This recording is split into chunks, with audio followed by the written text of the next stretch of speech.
मेरा जो प्रश्न है अध्यक्ष महोदय,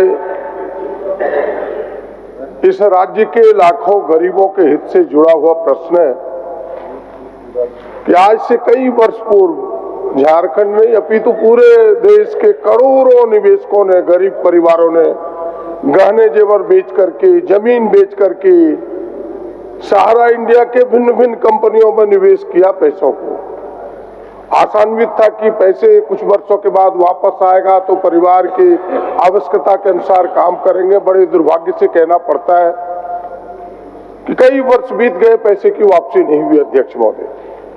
और भारत सरकार यदि मजबूती से खड़ी होती निवेशकों के, गरीबों के हक में, तो वो पैसे मिल जाते। लेकिन दुर्भाग्य है इस देश का कि देश की सत्ता पर ऐसे लोग बैठे हैं जिन्हें गरीबों के हित से मतलब नहीं है। वो तो सहारा इंडिया कंपनी जैसे हितकारी लोगों के पक्ष में खड़ी होती है। मैं धन्यवाद देना चाहता हूं इस सदन से माननीय उच्चतम न्यायालय को कि जिन्होंने गरीबों को न्याय देने के लिए उनके हक में फैसला लाया। जिस फैसले का जिक्र इस उत्तर में किया गया है अध्यक्ष महोदय, लेकिन इस फैसले के भी यह जो आदेश आया अध्यक्ष महोदय 29/3/2023 को पारित हुआ। 2 साल बीत गए। 2 साल बीत जाने के बाद भी अब तक झारखंड के निवेशकों को पैसे की वापसी नहीं हुई। मेरा ये महत्वपूर्ण प्रश्न है अध्यक्ष महोदय। और जैसा आप भी कह सकते हैं, सदन भी कहेगा, एक लोग कहेंगे कि राज्य की भी ड्यूटी बनती है कि हम इन गरीबों के साथ मजबूती से खड़े हों, उन्हें हक दिलाने में, उनके निवेशकों के पैसे को वापस करने में। इसीलिए मेरे 2 छोटे छोटे प्रश्न हैं। वैसे उत्तर में सारी चीजें अंकित की गई है अध्यक्ष महोदय कि आदेश पारित हुआ है। आदेश पारित होने के बाद central registrar of cooperative society के पास पैसे भी जमे हैं। उन्हीं को निवेशकों की सूची जारी करनी है ताकि पैसे की वापसी हो सके। ये सारे काम लंबित पड़े हैं अध्यक्ष महोदय। मैं सरकार से सीधा प्रश्न कर रहा हूं, क्या जो मैंने पहले आग्रह पूर्वक कहा कि राज्य सरकार की भी ड्यूटी बनती है, जिम्मेवारी बनती है, क्या राज्य सरकार एक पोर्टल का निर्माण करेगी? क्योंकि मुझे पता है कि इन्होंने एक टोल फ्री नंबर जारी किया है जो सफिशिएंट नहीं है। इस प्रश्न का उत्तर में वो अंकित नहीं है, लेकिन मैंने जो जानकारी उपलब्ध की है, जो मुझे पता है, वो तो सरकार बताएगी कि मेरा ज्ञान कितना सही है, कितना गलत है। इन्होंने टोल फ्री, लेकिन वो सफिशिएंट नहीं है। सरकार एक पोर्टल बनाए। मेरा आग्रह होगा जिस पोर्टल में यह जो निवेशक है, जिन झारखंड गरीबों ने, निवेशकों ने पैसे को निवेश किया है, वो उसमें अपने नाम को अंकित कर सके अपने पूरे प्रमाण के साथ कि हमने कितना निवेश किया है, ताकि सरकार इन नामों को सूचीबद्ध कर सके। पहला मेरा प्रश्न है, क्या सरकार ऐसे करेगी? ये मेरा पहला प्रश्न है। माननीय मंत्री महोदय, माननीय ध्यानाकर्षणकर्ता प्रदीप यादव जी ने ये जानना चाहा है कि निवेशकों की जो राशि है और उस राशि को भुगतान कराने के संदर्भ में राज्य सरकार ने क्या दायित्वों का निर्वहन किया है। और आपने एक सुझाव भी दिया है कि इस तरह का पोर्टल राज्य सरकार के द्वारा बनाया जाए जिसमें जितने लोगों ने निवेश किया था उनका नाम, उनकी सूची आ जाए।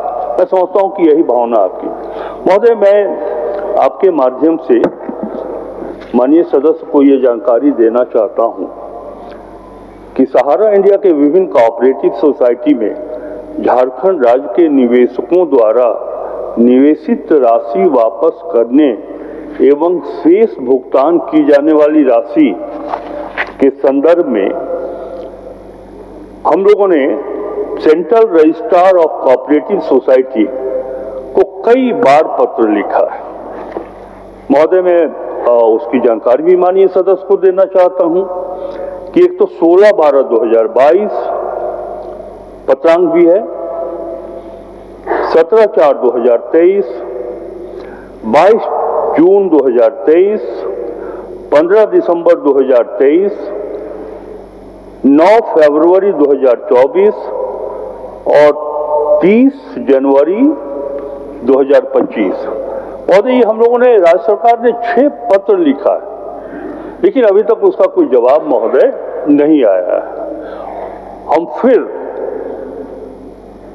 संबंधित संस्था को स्मारित करेंगे कि राज्य हित में आप वो सूचनाएं राज्य सरकार को दें। मैं थोड़ा आगे भी बढ़ के कहना चाहता हूं, ये बात तो मैंने सोचा है कि जब 6 पत्रों का उत्तर नहीं आया तो क्यों ना हम राज्य सरकार के संबंधित अधिकारी को एक बार व्यक्तिगत रूप से दिल्ली भेजें और central registrar of cooperative society से यह अनुरोध करें कि 6 पत्र हम लोगों ने लिखा है, अभी तक आपका जवाब नहीं आया है, आप बताएं कि आगे की कार्रवाई आपके द्वारा क्या की जा रही है। और एक चीज आपने ये जो जानना चाहा है, या फिर जो सुझाव आपने दिया है, आपने ये जो सुझाव दिया है कि पोर्टल एक ऐसा सृजित किया जाए जिस पर सभी निवेशित अपने बारे में विस्तार पूर्वक कह सके। महोदय, मैं माननीय सदस्य को ये बताना चाहूंगा कि यदि राज्य सरकार के पास निवेशकों का कोई सूची नहीं है, तब हम ये प्रयास करेंगे कि इस प्रकार की व्यवस्था की जाए ताकि सभी लोगों के बारे में विस्तार पूर्वक जानकारी सरकार को भी प्राप्त हो। अध्यक्ष महोदय, मैंने सरकार को सहयोग करने का ही प्रयास किया है। बिल्कुल बिल्कुल। मैंने ये कहा कि आपके पास सूची है नहीं, अगर सूची है तो सरकार कहे कि नहीं मेरे पास सूची उपलब्ध है, पोर्टल की कोई आवश्यकता नहीं है। इसीलिए हमने कहा कि आपने टोल फ्री नंबर भी दिया था जिसमें कुछ निवेशकों ने अपने नाम भी अंकित कराए होंगे टोल फ्री नंबर के माध्यम से, इसीलिए हमने कहा कि पोर्टल। और दूसरी बात, मैं भी वही बात चाहता हूं कि आप 2 सेक्रेटरी स्तर के नोडल पदाधिकारी नामित करें जो इस समस्या के लिए सीरियस हो, गंभीर हो और इस पर लगे। और मैं कह सकता हूं आपके दावे के साथ, जिस दिन सरकार 2 सेक्रेटरी स्तर के पदाधिकारियों के इस काम के लिए नामित करेगा और उनके कदम कोऑपरेटिव रजिस्ट्रार के यहाँ जिस दिन पड़ना शुरू होगा, जो 6 पत्र आपने दिए, अगर 6 बार उनके यहाँ घंटी लोगों ने बजा दिया तो इस काम को आसानी मिलेगी, झारखंड के हक में दिला पाएंगे, ये मेरा विनम्र आग्रह होगा। और क्योंकि आपके नियंत्रण में है नहीं वो मुझे पता है, आपको भी पता है कि नियंत्रण भारत सरकार का है, लेकिन हम अपने हक में, क्योंकि आपने देखा होगा कि मुख्यमंत्री जी ने अब भी कई बार घोषणा किया कि सहारा इंडिया के निवेशकों को हम हक दिला के रहेंगे, यहां तक कि मैनिफेस्टो में भी इसे शामिल किया गया है। झारखंड मुक्ति मोर्चा गठबंधन की सरकार ने मैनिफेस्टो में भी डाला है। जब ये चीजें डाली है तो हम सबकी ड्यूटी बनती है उसके पक्ष में मजबूती से खड़े हो और प्रयास ऐसे हो जो सार्थक हो, जो दिखे, केवल मैंने खाना पूर्ति के प्रयास ना हो। इसीलिए हम 2 पदाधिकारी सरकार नामित करे, उत्तर तो दे कि भाई 2 पदाधिकारियों को हम नामित करेंगे और पोर्टल का हम निर्माण करेंगे।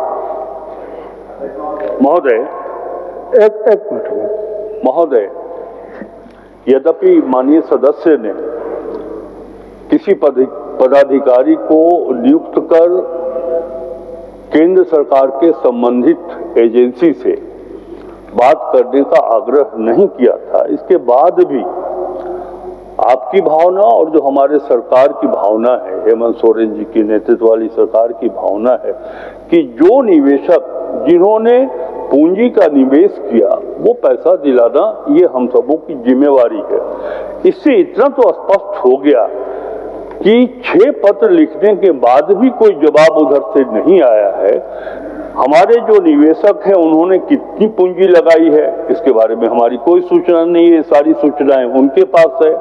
हम उनसे मांग रहे हैं, उन्होंने नहीं जवाब दिया है, इसीलिए मैंने अपनी ओर से ये निर्णय लिया है।